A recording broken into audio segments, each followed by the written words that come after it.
መጣና ወልዮችን የሚጠላ ወልዮችን ጠልተን ወዴት እንሄዳለን? ወላሂ በጣም ነው የምንወዳቸው።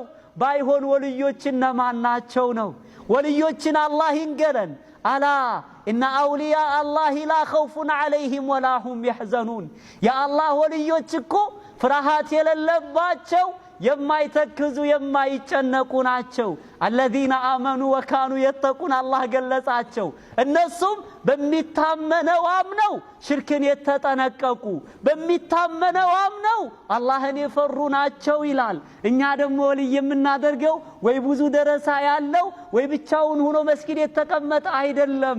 መመሪያን አውቆ በትክክል አላህን የፈራ ሰው ነው ወልይ።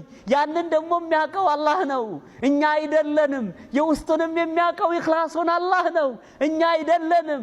ሰውን ሳይሆን እኛ የምንከተለው ቁርአንንና ሐዲስ ነው። ሁለቱን የያዘ ወላሂ ከስሩ አይከስርም ወንድሞቼ።